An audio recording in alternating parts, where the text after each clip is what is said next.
So I was talking to No Thank You today about politics and about how I don't really get stressed out or bothered by political events because it doesn't really feel like any of it is real. Like it all just sort of feels like it's a part of my imagination. But then I took a step back and I realized, no, actually, all of these events that we're discussing are a part of our collective imagination. It's consensus reality.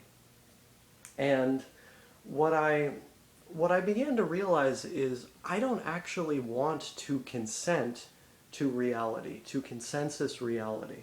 I don't want to be a part of the collective imagination. I don't want to be participating in it.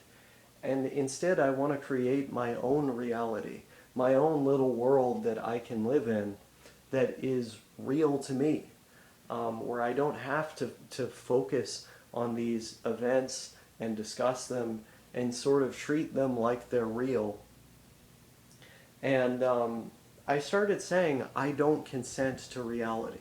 I don't consent to the version that makes sense for everybody, for people who are so fixated on the idea of making sense. I call them sense cells.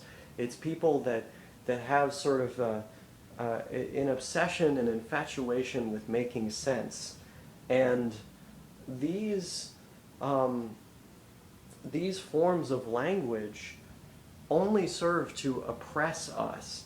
These strict definitions and patterns and forms, these are oppressive forces that are preventing creative freedom, that are preventing freedom in conscience, cognitive freedom, that that instead, if we are to treat the world like a playground that we're building as we're playing in it, maybe we can find something so much better in this world. And like I told him that when I file my medical documents in my filing cabinet, I have them set to different letters. I have one for my heart stuff, it's under H. I have one for my kidney stuff, which is under K. And I have my stuff, which is under N for nutcase.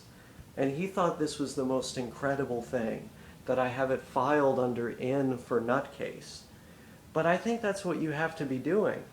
You know, it's like drawing little faces on the outside of the eggshells before you crack them open, you know, so that you can make eggs. It's like choosing to buy eggs from the store because nobody else does anymore, and now it's your weird special little thing. It's like I do stuff like this all the time because I want to see the world that I live in as a fun place for me, as a place where I can mess around and just have a great time. And I think I've been surrounded by a lot of people that see things like this throughout my life. Like, for example, you know, I remember there was a time when my mom had this little apartment, and there was a dispute with the landlord. I won't get into all the details. The police showed up, and my dad and his friend were there to kind of help out my mom. And his friend was dumpster diving in the back. And he was literally inside of a trash can. And the police are arguing with the two of them and trying to resolve the situation, to mediate. And the guy that's in the back pushes his head up.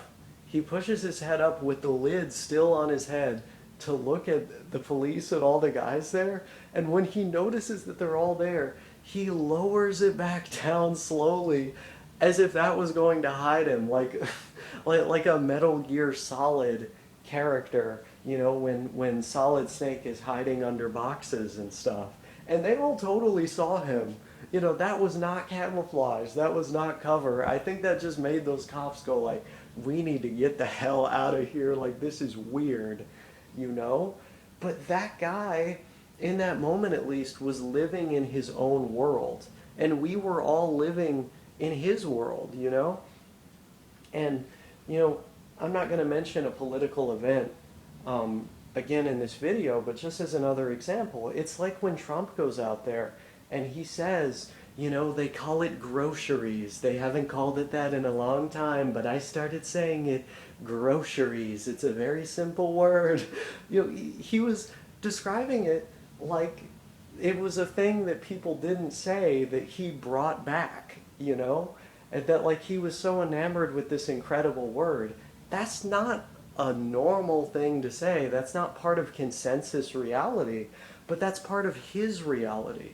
And in that way, we're all just living in his world. You know, he is living in his own world. And he's having the time of his life right now because of it. And we all could be doing the same thing, right?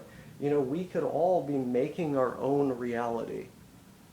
And I think there's a great amount of, of pleasure to be found in some level of delusion or childhood naivety. It's like Don Quixote, you know? Don Quixote, what he represents is a childlike innocence, a naivety, imagination. And in the story, you know, he was jousting windmills. You know, he thought that impoverished prostitutes around his village were fair maidens and things like this. And it's a hilarious book because you can kind of empathize with what Don Quixote is going through, and you're sort of cringing at the situations because of how ridiculous they are. But then on another level, we all sort of wish to be Don Quixote. We wish to be Don Quixote because he is emblematic of a childlike innocence and naivety that is incredibly fun to live in, to breathe in, to partake in. And that is what I try to embody every day in my life, even if it's just in small little ways. It makes living in the world so much more fun. And in that way, I do not consent to reality.